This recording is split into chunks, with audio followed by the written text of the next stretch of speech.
Ação e reação, capítulo 12, dívida agravada.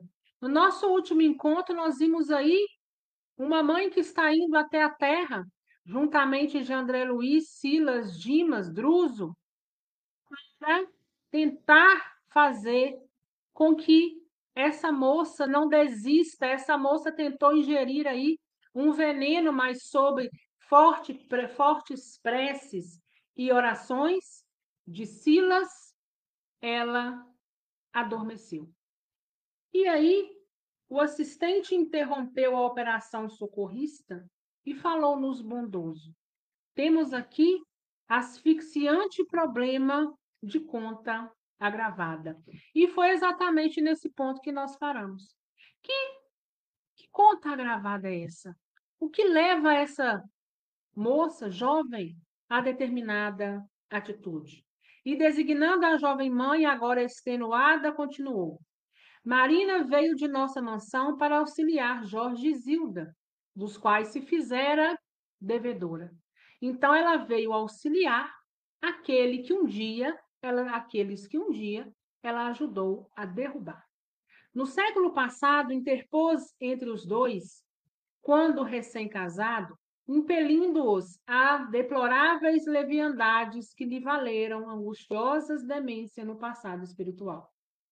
Depois de longos padecimentos e desajustes, permitiu o Senhor que muitos amigos intercedessem junto aos poderes superiores para que se lhes recompusesse o destino, e os três renasceram no mesmo quadro social para o trabalho regenerativo. Então, veja bem, Marina prejudicou Jorge e Zilda. Se eu prejudico alguém, eu preciso me reparar diante dele. Eu preciso ajudá-lo no soerguimento. Então, os três reencarnaram. Marina, a primogênita do lar de nossa irmã Luísa, recebeu a incumbência de tutelar a irmãzinha menor, que assim se desenvolveu ao calor de seu fraternal carinho. Mas quando moças feitas há alguns anos, eis que, segundo o programa de serviço traçado antes da reencarnação, a Jorge Zilda reencontra Jorge e reatam, instintivamente, os elos afetivos do pretérito. Amam-se com fervor e confiam-se ao noivado. Marina, porém, longe de corresponder às promessas esposadas no mundo maior, pelas quais lhe cabia amar o mesmo homem no silêncio da renúncia construtiva, amparando a irmãzinha, outrora repudiada esposa, nas lutas purificadoras que a atualidade lhe ofertaria, passou a maquinar projetos inconfessáveis, tomada de intensa paixão. Veja bem, Marina tinha uma dívida, ela já tinha atrapalhado esse casal antes. E agora ela veio o seguinte: eu vou permanecer com o mesmo sentimento, mas eu vou ajudá-los no progresso. Eu vou ajudá-los na missão que eles têm de caminhar juntos. E agora, diante da situação, diante da prova, ela se vê sucumbindo novamente, ela se vê maquinando contra os dois novamente. Por isso, vocês podem ter certeza. Quando a gente faz o nosso projeto reencarnatório, a visão é uma. Mas nem sempre, quando a gente chega aqui, a gente consegue executá-los. Quando depende só da gente, ainda vai. A gente erra sozinho, a gente sucumbe sozinho. Mas muitas das vezes também o ambiente, o grupo em que você precisava se encontrar, se encontra, mas todos aí se sucumbem ou os elos não são formados para que aquilo, então, aconteça. Porque quando nós estamos na carne, é muito mais difícil do que quando nós estamos fora dela. A visão é outra, completamente diferente. É igual quando a gente vira e fala assim: ah, não, fulano passando por aquela situação, se fosse eu no instante, eu dava jeito naquilo. Mas vai estar lá, vai viver lá na carne para você ver o quanto rasga, o quanto corta e o quanto dói, né? Então, é muito diferente de estar fora e de estar dentro, né? Então, se a gente não tiver um espírito resiliente, ou então que esteja firme ali, é muito provável, né, que a gente tem essa tendência de escorregar, né, no mesmo lugar. Completamente cega e surda aos avisos da sua consciência, começou a envolver o noivo da irmã em larga teia de seduções e atraindo para seu escuso objetivo o apoio de entidades caprichosas e enfermiças por intermédios de doentio desejos, passou a hipnotizar o moço espontaneamente, com o auxílio dos vampiros desencarnados, cuja companhia aliciaria sem perceber. No momento em que eu começo a ter um determinado tipo de pensamento, nós nos unimos por afinidade. Então, quando ela começou com esse jogo de sedução, com a finalidade de prejudicar, quem se aproximou e ficou junto dela? Aqueles que têm o mesmo pensamento, aqueles que gostam desse tipo de maledicência, aqueles que querem prejudicar. Quem sabe um desses, né, o casal aí, um deles seja inimigo de alguém e aquele espírito desencarnado aproveita da oportunidade para prejudicar, e aí vira um grupo, apesar de um só encarnado, mas está ali vários desencarnados ajudando no intuito de desajustar o outro. E Jorge, inconscientemente dominado, transferiu-se do amor por Zilda à simpatia por Marina, observando que a nova afetividade lhe crescia assustadoramente no íntimo, sem que ele mesmo pudesse controlar-lhe a expansão. Decorridos breves meses, dedicavam-se ambos a encontros ocultos, nos quais se comprometeram um com o outro na maior intimidade. Zilda notou a modificação do rapaz, mas procurava desculpar-lhe a indiferença à conta de cansaço no trabalho e dificuldades na vida familiar. Todavia, em faltando apenas 2 semanas para a realização do consórcio, surpreendeu-se a pobrezinha com a inesperada e aflitiva confissão. Jorge expõe-lhe a chaga que lhe excrucia o mundo interior. Não lhe nega admiração e carinho, mas desde muito reconhece que somente Marina deve ser-lhe a companheira no lar. Então, mais uma vez, Marina adentra no meio desse casal, prejudica mais uma vez ao qual eles vieram destinado e, consequentemente, mais uma vez ela está errando, sucumbindo, a grosso modo, está fracassando novamente. A noiva preterida sufocava o pavoroso desapontamento que a subjuga e aparentemente não se revolta, mas introvertida e desesperada consegue na mesma noite do entendimento a dose de formicida com quem põe termo à existência física. Alucinada de dor, Zilda desencarnada foi recolhida por nossa irmã Luísa, que já se achava antes dela em nosso mundo, admitida na mansão pelos méritos materiais. A genitora desditosa rogou o amparo de nossos maiores na posição de mãe. Apiedava-se de ambas as jovens, de vez que a filha traidora, aos seus olhos, era mais infeliz que a filha escarnecida, embora essa última houvesse adquirido o grave débito dos suicidas, em seu caso atenuado pela alienação mental em que a moça se vira, sentenciada, sem razão, a inqualificável abandono. Examinado o assunto carinhosamente pelo ministro Sanzio, que conhecemos pessoalmente, determinou ele que Marina fosse considerada devedora em conta agravada por ela mesma. E logo após a decisão, providenciou a fim de que Zilda fosse recambiada ao lar para receber aí os cuidados merecidos. Marina falhara na prova de renúncia em favor da irmã, que lhe era credora generosa. mas condenara-se ao sacrifício pela mesma irmãzinha, agora imposta pelo arresto da lei ao seu convívio, na situação de filha terrivelmente sofredora e imensamente amada. Foi assim que Jorge e Marina, livres, casaram-se, recolhendo da terra a comunhão afetiva pela qual suspiravam. Entretanto, 2 anos após o enlace, receberam Zilda em seu rendado berço, como filha estremecida. Mas desde os primeiros meses do rebento adorado, identificaram-lhe a dolorosa prova. Zilda, hoje chamada Nilda, nasceu surda, muda e mentalmente retardada em consequência do trauma perispirítico experimentado na morte por envenenamento involuntário. Olha o que aconteceu, não é? Zilda desencarnou. Quando se viu diante daquela situação, ficou desolada, foi lá, tomou o veneno, sofrendo também influência trevosa e desencarna.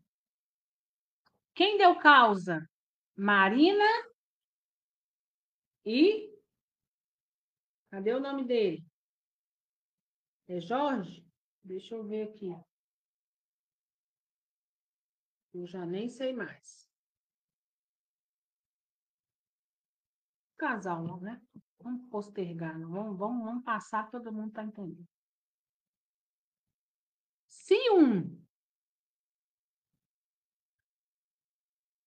largou a outra, estava ali maquinando pelas costas, ela toda dedicada, ele chega e dá para ela a notícia: você não se importa mais para mim, você não me importa mais.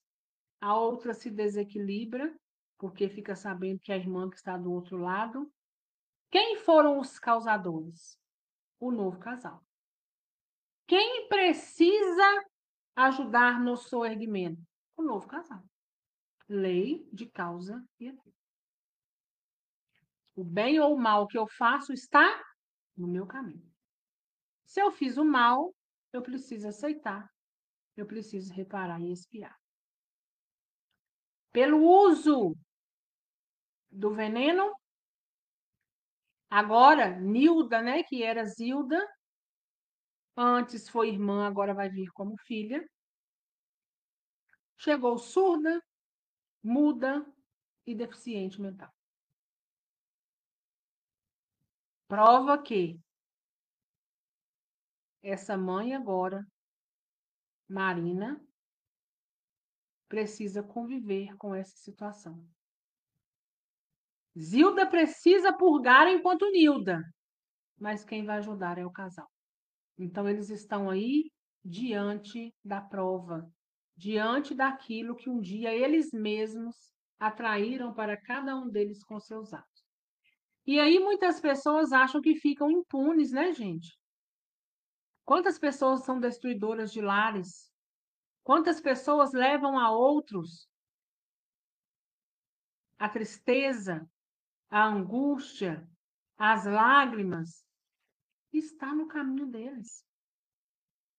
Assim como aqueles que também nos oferecem flores, aqueles que nos oferecem apoio, seja lá na sua caminhada para tantos quantos, as flores já se encontram onde? No seu caminho. Então, o estado vibracional em que eu me encontro, o discernimento que eu tenho, a honestidade que eu tenho dentro de mim, me fala e me conduz para onde e de onde eu faço parte. Inconsciente e atormentada nos refolhos do ser pelas recordações asfixiantes do passado recente, chora quase que dia e noite. Quanto mais sofre, porém, mais ampla ternura recolhe dos pais que a amam com extremado desvelos de compaixão e carinho. A menina chora dia e noite. E os pais sofrem juntamente com ela, porque quanto mais frágil ela está, mais os pais dispensam e alimentam e crescem em cada um deles o quê? Amor. A vida corria-lhes regularmente, não obstante atribulada pelas provas naturais do roteiro, quando há meses Jorge foi apartado para o leprosário, onde se encontra em tratamento. Jorge estava com lepra. Antigamente, eu acho que a maioria de vocês aí lembra, eu acho que todos nós, né? Quando as pessoas tinham lepra, lepra não tinha o tratamento que tem hoje, né? Então, as pessoas elas eram recolhidas para o lar ou uma internação de leprosos, porque a lepra pegava, né? Então, ela não podia ficar junto com os demais. Então, isso acontece com Jorge. Jorge contrai lepra e ele precisa ir para um leprosário. Desde então, entre o esposo doente e a filhinha infeliz, Marina, em seu débito agravado, padece o abatimento em que a encontramos martelada igualmente pela tentação do suicídio. Silenciou o assistente. O marido, longe, em tratamento. A filha, dando um trabalho imenso, mas o amor também era imenso. Mas a conta dela era alta e grave. E ela pensava também em se sucumbir. Achávamos isso mesmo, eu e Hilário, assombrados e comovidos. O problema era doloroso do ponto de vista humano, contudo, encerrava precioso ensinamento da justiça divina. Silas acariciou a moça prostrada e disse: Auxiliar-nos-á o Senhor para que se recupere e reanime. Nesse instante, a irmã Luísa penetrou no recinto entre deprimida e ansiosa. Inteirou-se de todas as ocorrências e agradeceu, enxugando as lágrimas. Silas, no entanto, interessado em conduzir o socorro até o fim, administrou novos recursos magnéticos à mãezinha debilitada, e então presenciamos um quadro inesquecível. Marina ergueu-se em espírito sobre o corpo somático e pousou em nós o lugar vago e inexpressivo.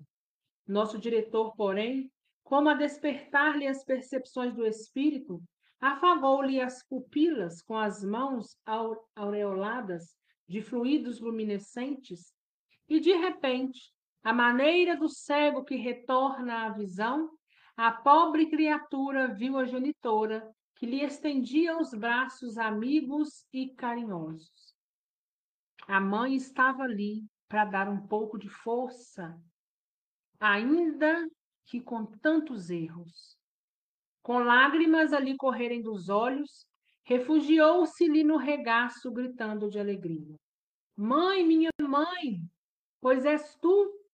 Luísa acolheu-a docemente no colo afetuoso, como se o fizesse a uma criança doente, e mal reprimindo a emoção, falou-lhe triste: Sim, filha querida, sou eu, sua mãe.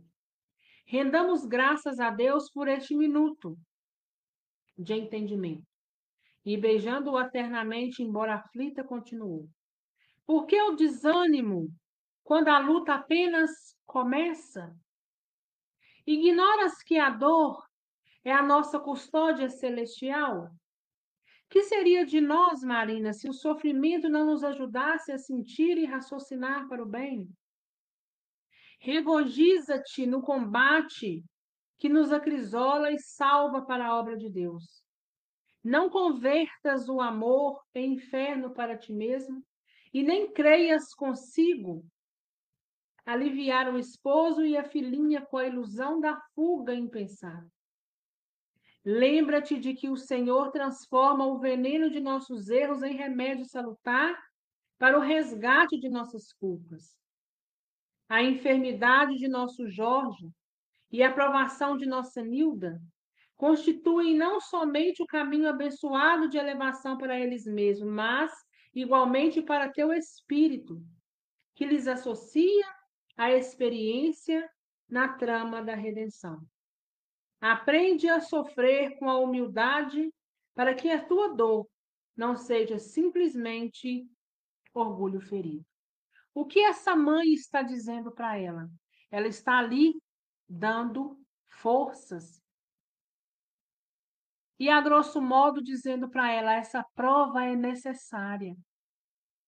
Ainda que esteja doendo, você precisa passar. E se você tiver merecimento, tudo vai se ajeitar.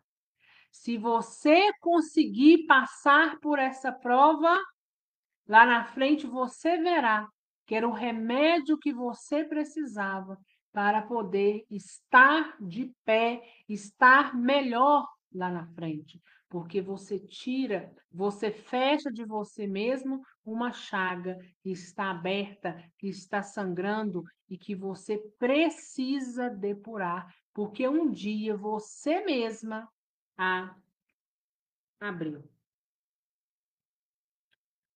Que fizestes do brio de mulher e do devotamento de mãe? Olvidaste o culto da oração que o lar te ensinou?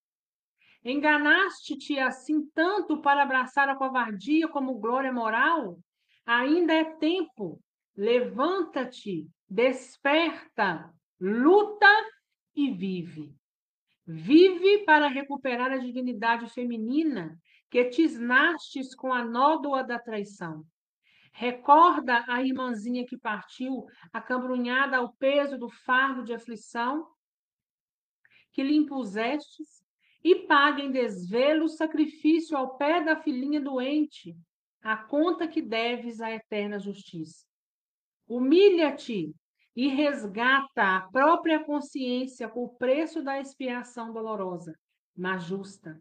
Trabalha e serve esperando em Jesus, porque o divino médico te restituirá a saúde do esposo, para que juntos possamos conduzir a pequena enferma ao porto da necessária restauração. Não penses estar sozinha nas longas e ermas noites em que divides entre a vigília e a desolação. Comungamos os mesmos sonhos, partilhamos as mesmas lutas. E às vezes a gente, diante das provas da vida, a gente acha que a gente está só. Mal a gente sabe que muitas das vezes, quando a gente dorme, a gente pode até não lembrar. Alguns têm uma vaga lembrança, mas os seus entes, principalmente aqueles que têm mãe desencarnada, está ali, conversando com você, te dando força, te chamando para cumprir a sua missão, te mostrando a responsabilidade, assim tal qual fazeria se estivessem por aqui. Isso vale só para mães? Não, serve para todos aqueles que nos querem bem. Porque ainda aqueles que as mães se encontram encarnadas, nós temos amigos do lado de lá. Nós temos os nossos mentores que nos chamam a atenção quando nós estamos prestes a cair em algo, ainda que seja durante o sono. Nós não estamos sozinhos.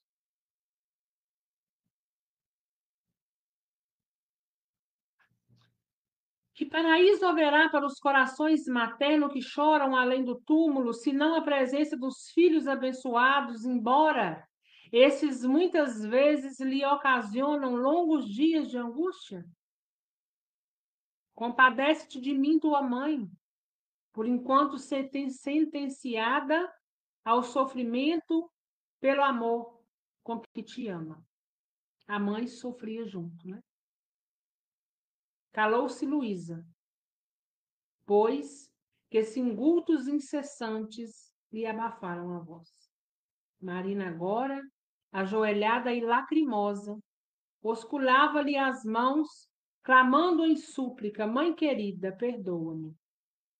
Luísa ergueu-a com esforço e dando-nos a ideia dos calvários maternos que costumam prender as grandes mulheres depois da morte, conduziu-as em passos vacilantes até a criança enferma e, acariciando a fronte da pequenina, empadada de suor, implorou humilde: Filha querida, não procures a porta falsa da deserção. Viva para tua filha, como permite o Senhor, possa eu continuar vivendo por ti.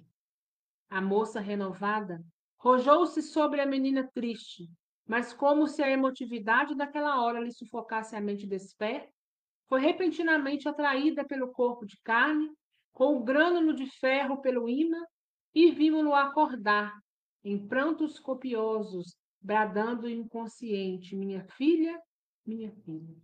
O assistente respeitoso despediu-se de Luís e afirmou: Louvado seja Deus! Nossa Marina ressurge transformada. Afastamo-nos sem palavras. Lá fora no céu, nuvens distantes coroavam-se de luz aos clarões purpúreos da aurora, e de alma embriagada de reconhecimento e esperança, meditei na infinita bondade de Deus, que faz radiar depois de cada noite a bênção de cada dia. Não adianta a gente querer correr daquilo ao que cada um de nós está destinado. Diante das problemáticas, diante das desorganizações que a gente se vê diante da vida, ainda que nos doa, existe a necessidade de persistir, existe a necessidade de passar, porque somente quem consegue passar pela prova é que irá chegar do outro lado vitoriosos. Que nós tenhamos força e discernimento, que nós tenhamos entes para nos aconselhar e que nós também, muitas das vezes, possamos ter também aceitação daquilo para não dar tanto trabalho para aqueles que sofrem junto de nós, que oram junto de nós, que estão ali passando juntamente de nós a nossa luta, ainda que eles estejam o quê? Desencarnados, porque o amor permanece. E os nossos entes desencarnados nos querem tão bem quanto nós queremos a eles. Nós estamos aqui estudando por eles. Todos os dias nós, no nosso íntimo, a mensagem é a mesma. Que meu pai, que meu irmão, que a minha avó, que a minha mãe, que meu filho possa estar bem. E eles estão do outro lado nos desejando a mesma coisa. E quando a gente dá algum escorregão, quem pode está por perto, mas muitas das vezes sofrendo junto com a gente. Então, a gente precisa ter discernimento nesses momentos, por mais difícil que seja. Nós precisamos continuar a caminhada e continuar perseverando. Alguma dúvida, gente?